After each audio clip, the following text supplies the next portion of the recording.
अस्सलाम वालेकुम वरहमतुल्लाहि वबरकातुहू। तो हमने जो ये कॉग्निशन हेमोस्टैसिस का प्रीवियस वीडियो में हमने पढ़ा कॉग्निशन कास्केड, कल की वीडियो में जो हमने अपलोड किया। वेस्टिबुलर स्पाज्म पहला, ठीक है, पैरेलल प्लग फॉर्मेशन दूसरा, और फिर हमने पढ़ा था कॉग्निशन कास्केड तीसरा। कॉग्निशन कास्केड वेस्टिबुलर स्पाज्म हमने डिस्कस किया, पैरेलल प्लग फॉर्मेशन जो यहाँ पे हमने डिस्कस किया प्रीवियस वीडियो में, उसके बाद हमने किया डिस्कस कोअगुलेशन कास्केड। तो अब जो फोर्थ स्टेप जो है वो है clot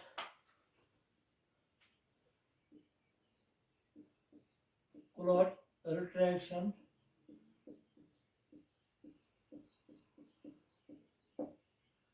and repair. Clot retraction and repair. यहाँ पे जब पैरेलल प्लग फॉर्मेशन बना, ठीक है, यहाँ पे पैरेलल्स जो है, जब पैरेलल्स एक्टिवेट हो गए, वो यहाँ पे आए, ये ब्लू कलर के, यहाँ पे पैरेलल्स बाइंड हो गए थ्रू वॉन विल्ब्रेंड फैक्टर, और वॉन विल्ब्रेंड फैक्टर के साथ यहाँ बाइंड हो गए, ठीक है। तो ये दो पैरेलल्स बाइंड हो गए। उसके बाद एडीपी और थ्रोम्बोक्सिन A2 ने और पैरेलल्स को अट्रैक्ट किया, उनको एक्टिवेट किया, और वो पैरेलल्स रश करके आए, यहाँ पे पैरेलल एग्रीगेशन हुआ। उसके बाद फाइब्रिन मैश, ये ब्लू कलर का फाइब्रिन मैश नेटवर्क, इस क्लॉट को होल्ड ऑन किया, एक ही जगह पे रखा इसको, तो वो पैरेलल्स रश करके आए, बना यहाँ पे ये क्लॉट, ये पैरेलल प्लग बना, ठीक है। लेकिन अब है क्लॉट रिट्रैक्शन एंड रिपेयर। तो जो ये पैरेलल्स है, यहाँ पे ये जो पैरेलल्स है, पैरेलल्स क्या काम करते हैं? पैरेलल्स उनमें होता है कॉन्ट्रैक्टाइल प्रोटीन्स। क्या होता है? ये पैरेलल है, यहाँ पे इनमें होता है कॉन्ट्रैक्टाइल प्रोटीन्स। उन कॉन्ट्रैक्टाइल प्रोटीन्स में है एस्पिरिन,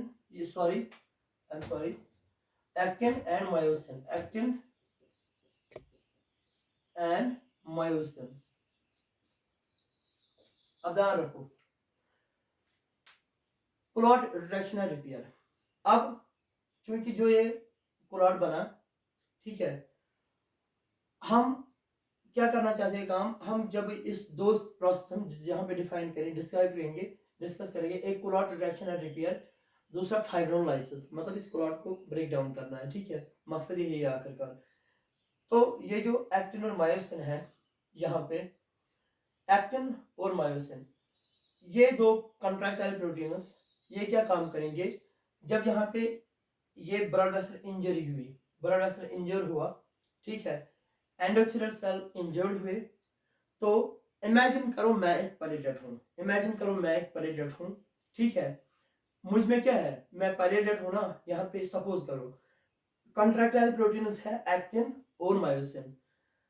ये जो पैरेलल है, ये एक ब्रोकन एंड जो है ब्लड वेसल का, उसको एक साइड से पकड़ेंगे, और दूसरे साइड से दूसरा ब्रोकन एंड ब्लड वेसल का पकड़कर इनको कंट्रैक्शन करेंगे, पुल करेंगे, एक यहाँ एक एंड को यहाँ से पुल करेगी, दूसरे एंड को यहाँ से पुल करेगी, उनको जोड़ने की कोशिश करेगी। ये कॉन्ट्रैक्टाइल प्रोटीन्स कंट्रैक्शन कराते हैं, क्या कराते हैं?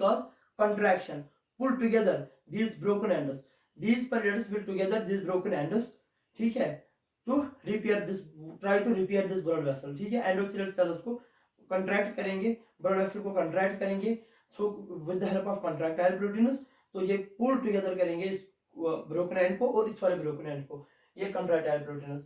तो पहला जो यहाँ पे है, पहला इस क्लॉट रिट्रैक्शन और रिपेयर में, वो है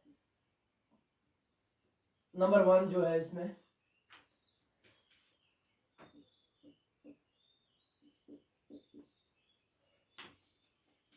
platelet platelet contraction, platelet contraction, platelet contraction, ठीक है। पहला इसमें प्लेटलेट कॉन्ट्रैक्शन है। दूसरा जो यहाँ पे है, ये प्लेटलेट्स जो है यहाँ पे, ये प्लेटलेट्स ये सिक्रेट करेंगे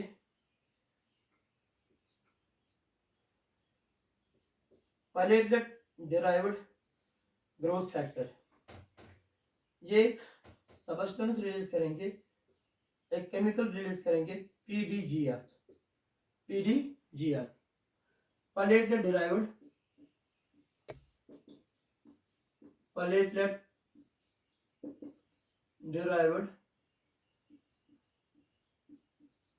growth factor, platelet derived growth factor ये रिलीज करेंगे नियर बाय प्लेटलेट्स जो है, जो इंजरी के नजदीक है, ये रिलीज करेंगे पीडीजीआर, प्लेटलेट डिराइव्ड ग्रोथ फैक्टर। ये क्या काम करेगा प्लेटलेट डिराइव्ड ग्रोथ फैक्टर? तो जब ये ब्लड वेसल इंजर्ड होता है, सब एंडोथेलियल लाइन भी इंजर होती है, जहाँ पे कुछ टिश्यू जो कोलेजन है यहाँ पे कनेक्टिव टिश्यू ये भी इंजर हुआ है यहाँ पे थोड़ा, ठीक है। और यहाँ पे ये स्मूथ मसल इंजरी हुई है यहाँ पे, ठीक है। स्मूथ मसल भी इंजरी हुई है, यहाँ पे स्मूथ मसल है, ये यहाँ पे इंजर हुई है।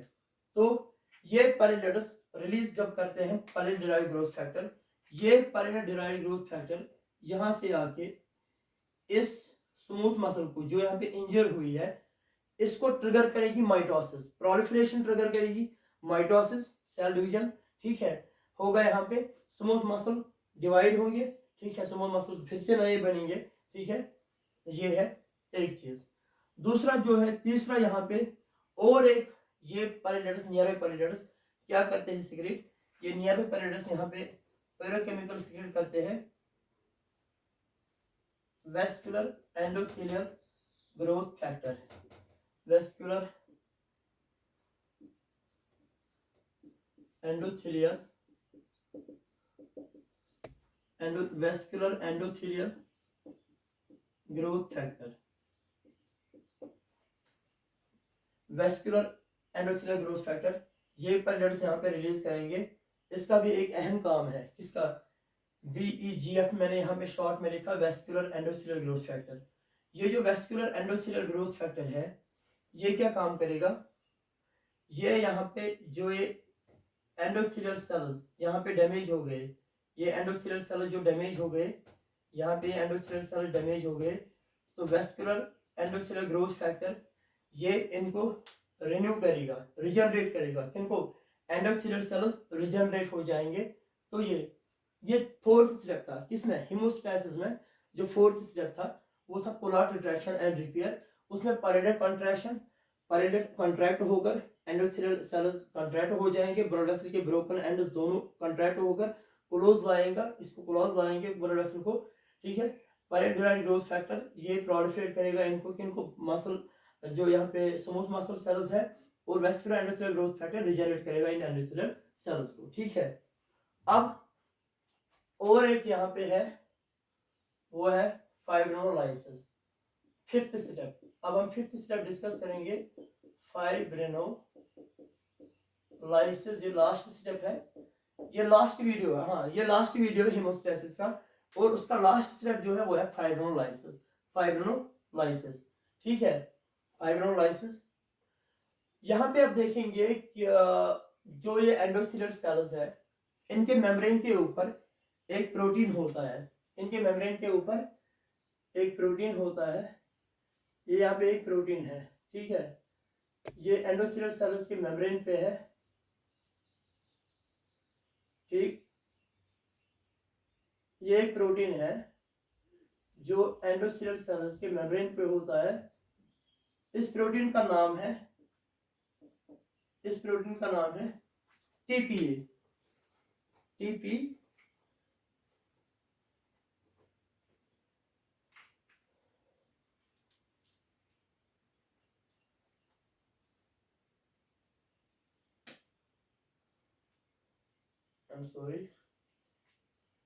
इस प्रोटीन का नाम है टीपीए।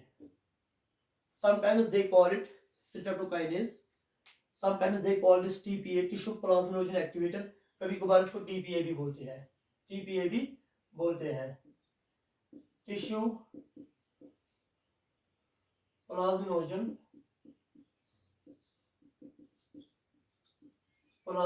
एक्टिवेटर। टीपीए या टिश्यू प्लाज्मोजन एक्टिवेटर, कभी कभार इसको सेरेब्रोकाइनेज भी बोलते हैं। ठीक है, तो यहाँ पे याद रखो, हमारे ब्लड में नेचुरली एक प्रोटीन प्रेजेंट होता है। ठीक है, हमारे बॉडी में नेचुरली एक प्रोटीन प्रेजेंट होता है। इस प्रोटीन का नाम है, यहाँ पे ब्लू कलर का जो मैंने बनाया, प्लाज्मोजन।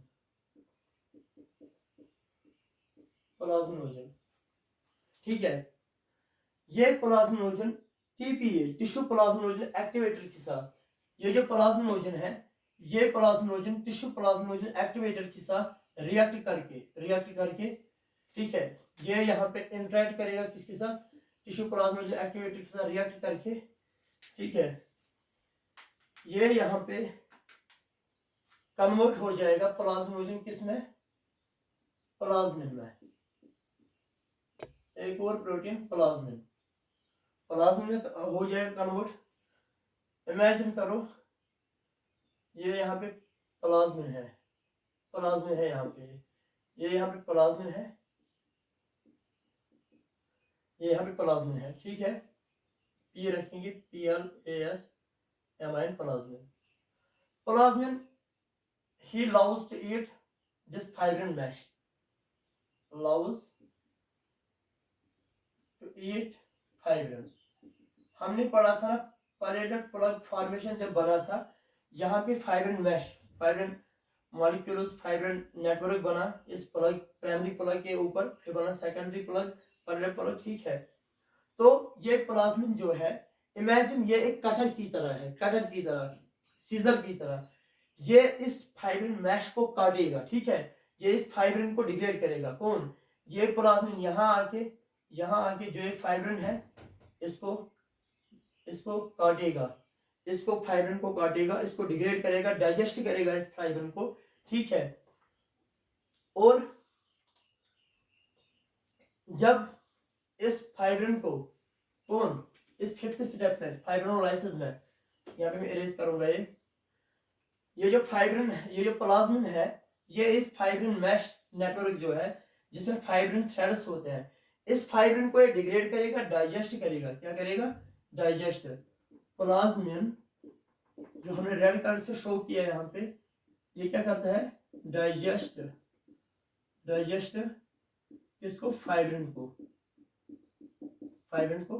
और जब ये फाइब्रिन को डाइजेस्ट करेगा, कौन, प्लाज्मोजन, ये जब फाइब्रिन को क्या करेगा, डिग्रेड करेगा, ब्रेक करेगा, इस क्लॉट को, मकसद यही है, इस क्लॉट को ब्रेक करना, इस क्लॉट को डाइजेस्ट करना। ठीक है, तो इस फाइब्रिन को जब ये डाइजेस्ट डिग्रेड करेगा, यहां से रिलीज होगा दो केमिकल्स। ठीक है, दो सब्सटेंसेस, एक है फाइब्रिनोजन, यहां से रिलीज क्या होगा, फाइब्रिनोजन, और दूसरा डी पेप्टाइड, या उसका नाम हम बोलते हैं डी डाइमर, इसको बड़ा लिखेंगे, डी डाइमर। कभी कभार क्या होता है कि ये जो क्लॉट है, ये कभी कभार इतना बड़ा हो जाता है, ये ब्लड वेसल को ऑक्लूड करता है। ठीक है, अगर ये ब्लड वेसल है, जब ये क्लॉट इतना बड़ा बन जाता है, कभी कभार ये ऑक्लूड करता है, ब्लॉक करता है इस ब्लड वेसल को, और ischemia, it leads to ischemia, less availability oxygen to tissues, ischemia होता है कुछ ऑर्गन्स को। ठीक है, उनमें ऑक्सीजन पूरी तरह से नहीं पहुंचता है। हमारी बॉडी क्या चाहेगी, इस क्लॉट को डिग्रेड करना, डिसॉल्व करना। तो यहाँ पे टिश्यू प्लाज्मोजन एक्टिवेटर आया, इसके साथ, या इसको बोलते हैं स्टेरोकाइनेज भी, इसके साथ प्लाज्मोजन ने रिएक्ट किया, और प्लाज्मोजन रिएक्ट करके किसमें हुआ कन्वर्ट, प्लाज्मिन में। Plasmin loves to eat fibrin, this plasmin, ये digest this fibrin mesh network, it degrades this fibrin mesh network, और रिलीज करता है फाइब्रिनोजन और डी डाइमर। डी डाइमर जो है, ये डायग्नोस्टिक, इसका डायग्नोस्टिक इंपॉर्टेंस है। सपोज हॉस्पिटल में कोई पेशेंट आया, उसका डॉक्टर ने लिखा डी डाइमर टेस्ट। अगर इसके डी डाइमर लेवल्स इस पेशेंट में एलिवेट होंगे, अगर डी डाइमर टेस्ट करवाया, अगर डी डाइमर टेस्ट करवाया तो रिपोर्ट आया डी डाइमर लेवल्स ज्यादा है ब्लड में, डी डाइमर लेवल्स एलिवेट है, इसका मतलब है बॉडी में, इस पेशेंट के बॉडी में कहीं पे क्लॉट बना है, कहीं पे क्लॉट बना है, बॉडी में कहीं पे क्लॉट बना है। अक्सर ये देखा जाता है अगर बॉडी में क्लॉट बनेगा, ब्रेन में क्लॉट जाएगा तो स्ट्रोक आ सकता है, ठीक है, स्ट्रोक आ सकता है। जैसे कि जो सेरेब्रल ब्लड वेसल्स है, अगर इनमें क्लॉट फंसा, ब्लड क्लॉट इनमें फंसा सेरेब्रल ब्लड वेसल्स में, तो ये क्या करेगा, ये कॉज करेगा स्ट्रोक। तो उस स्ट्रोक को प्रिवेंट करने के लिए हम कभी कभार टीपीए देते हैं, विद इन आवर्स में हम टीपीए देते हैं, टिश्यू प्लाज्मोजेन एक्टिवेटर या स्टेटोकाइनेज इसका दूसरा नाम है। ये विद इन आवर्स में एक्यूट रेस्पॉन्स के लिए, अगर एक्यूट रेस्पॉन्स चाहते हैं आप तो विद इन आवर्स में देना चाहिए इस पेशेंट को, ताकि ये क्लॉट डिजॉल्व हो जाए, क्योंकि स्टेटोकाइनेज जो टिश्यू प्लाज्मोजेन एक्टिवेटर है ये क्लॉट को डिजॉल्व करता है बॉडी में। अगर इस पेशेंट के ब्रेन में क्लॉट चला गया तो ये क्या करेगा, क्या स्ट्रोक आ सकता है। ब्लड वेसल्स ऑक्लूड होंगे, सेरेब्रल ब्लड वेसल्स अगर राइट साइड से ऑक्लूड होगी तो ये लेफ्ट साइड के जो लिम्ब्स है यहां से इनको वीकनेस हो जाएगी।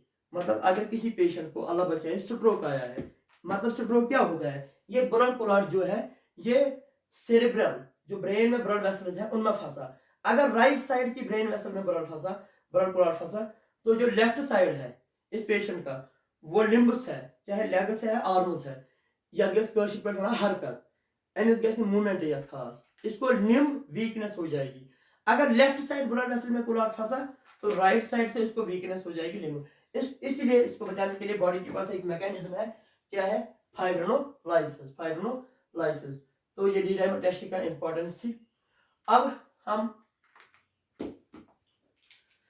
कुछ ड्रग्स का जिक्र करेंगे जो यहाँ पे हम देते हैं बॉडी में, जो ब्लड है क्लॉट ना बनने के लिए, बॉडी में क्लॉट अनवांटेड क्लॉट्स ना बनने के लिए हम कुछ ड्रग्स देते हैं, ठीक है। उन ड्रग्स का नाम हम यहाँ पे जिक्र करेंगे एक एक करके।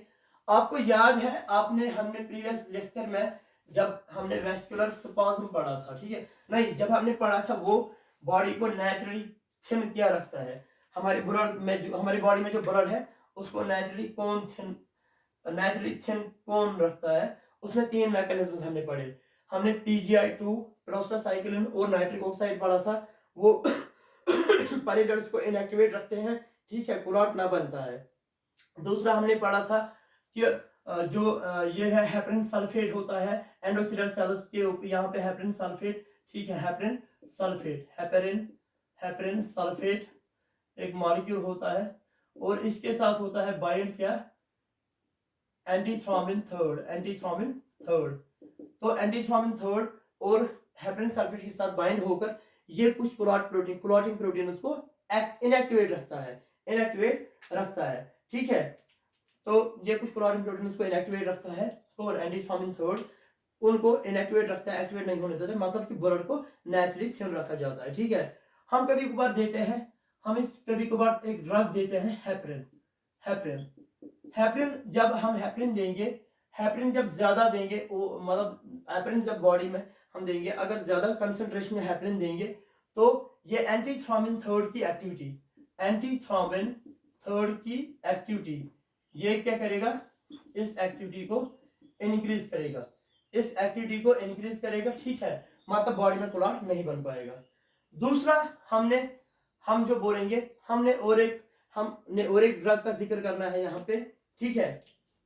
आपने पढ़ा होगा जो ये क्लॉट जब बना यहाँ पे, ठीक है, ये पैरेलेट्स जब यहाँ पे पैरेलल एग्रीगेशन जब होता है, एक पैरेलेट दूसरे पैरेलट के ऊपर तीसरे, ऐसे ही ये पैरेलल एग्रीगेशन जब होती है, ठीक है, ये ADP और थ्रोम्बोक्सिन A2 ये दो पैरेलट्स को एक्टिवेट कराते हैं, और दूसरे पैरेलट जब यहाँ पे पैरेलल प्लग फॉर्मेशन हमने पढ़ा प्रीवियस वीडियो में, आप प्रीवियस वीडियो चेक करना, हमने पढ़ा जब ADP और थ्रोम्बोक्सिन A2 पैरेलट्स को नियर पैरेलट्स को अट्रैक्ट करता है टुवर्ड्स, उनको एक्टिवेट करके हम एक ड्रग देंगे, वो ब्लॉक करेगा, इनहिबिट करेगा इस ADP को, एडेनोसिन डाइफॉस्फेट को, वो इनहिबिट करेगा, क्या करेगा, इनहिबिट, स्टॉप करेगा, ठीक है, या ब्लॉक करेगा, ठीक है। उसका नाम है, उस ड्रग का नाम है क्लोपिडोग्रिल। समझो आप यहाँ पे, जब पैलेटेड एग्रीगेशन नहीं होगा, जब पैलेटेड एग्रीगेशन नहीं होगा तो क्लॉट नहीं बनेगा ना। हम क्या चाहते हैं, ये ड्रग्स, ये मेडिसिन क्लॉट ना हो बॉडी में, उसके लिए हम देते हैं, क्लॉट ना बने। क्लोपिडोग्रिल ये इनहिबिट करता है एडीपी को, किसको, एडीपी को, और पैलेटेड एग्रीगेशन प्रिवेंट करता है। ऐसे ही और एक ड्रग, और एक मेडिसिन है, और एक ड्रग है, उसका नाम है एस्प्रिन। एस्प्रिन क्या है, एस्प्रिन भी देते हैं। ये एस्प्रिन क्लॉट से बचाता है, ये क्लॉट बनने नहीं देता है एस्प्रिन।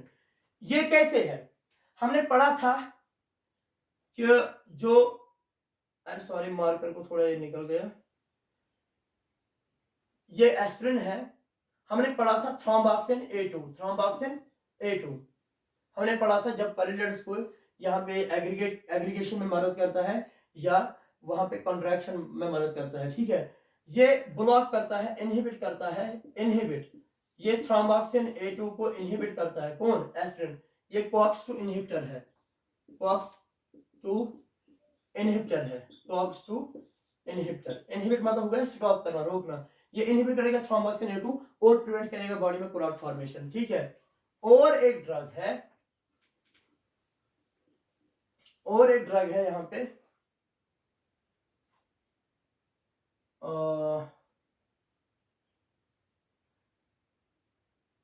एक पैलेटेड और यहाँ पे दूसरी पैलेटेड, इनके ऊपर क्या था, इनके ऊपर ग्लाइकोप्रोटीन 2B थर्ड ए, ये ग्लाइकोप्रोटीन इनके मेम्ब्रेन के ऊपर होता है, ठीक है। ग्लाइकोप्रोटीन जब पैलेटेड्स आपस में एडिशन होता है, एडिशन जब दो पैलेटेड्स आपस में जुड़ते हैं, glycoprotein 2B third A receptor के बदौलत, उसकी वजह से, और फाइब्रिनोजन इनको इन बिटवीन होता है फाइब्रिनोजन। तो ग्लाइकोप्रोटीन 2B थर्ड ए इस पैलेट एडिशन को प्रिवेंट करने के लिए एक और ड्रग देते हैं, उसको बोलते हैं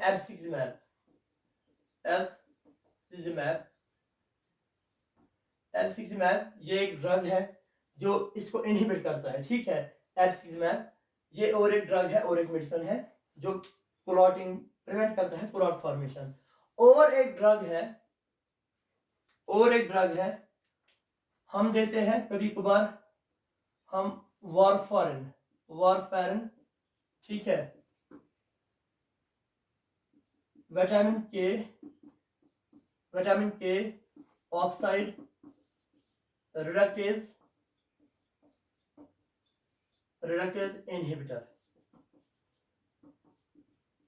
ये क्या है, विटामिन के, शॉर्ट में VIT.K, इसका मतलब विटामिन के। ये वारफारिन जो ड्रग है, मेडिसिन है, ये विटामिन के ऑक्साइड रिडक्टेज इनहिबिटर। उसका मतलब क्या है, उसका मतलब ये है कि कुछ क्लॉटिंग प्रोटीन जो हमारी बॉडी में होते हैं, क्लॉटिंग फैक्टर्स जो विटामिन के डिपेंडेंट है, क्लॉटिंग फैक्टर्स जो क्या है, विटामिन के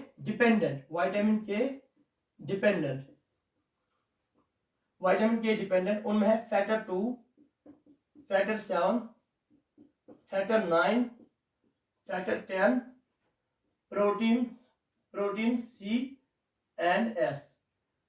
factor 2, factor 7, factor 9, factor 10, protein C and S, ये है विटामिन के डिपेंडेंट क्लॉटिंग प्रोटीन्स। ये मीन्स कि विटामिन के, they require vitamin K for their activity, for their function to occur, they require vitamin K. These vitamin K dependent procoagulants, these vitamin K dependent clotting factors, clotting proteins। तो ये जो warfarin है, ये क्या करता है काम, ये जो विटामिन के ऑक्साइड इनहिबिटर है ना, इसका मतलब है एक एंजाइम है, ठीक है। ये वारफारिन क्या करता है काम, ये एक एंजाइम को ब्लॉक करता है, इस एंजाइम को ब्लॉक करता है, जो एंजाइम क्या करता है, जो विटामिन के पुश करता है इन कोलाइडिक प्रोटीन्स में, विटामिन के डिपेंडेंट प्रोटीन्स में इनको रिक्वायर क्या चाहिए, विटामिन के। लेकिन ये विटामिन के ये उस एंजाइम को ब्लॉक करता है जो विटामिन के नहीं जाने देता है इन कोलाइडिक प्रोटीन्स के साथ, मींस कि इनको ये इनहिबिट करेगा, ठीक है। इसलिए ये भी क्या है, सॉरी, जो ना क्लॉट फॉर्मेशन प्रिवेंट करेगा, ठीक है। ये भी क्लॉट फॉर्मेशन प्रिवेंट करता है।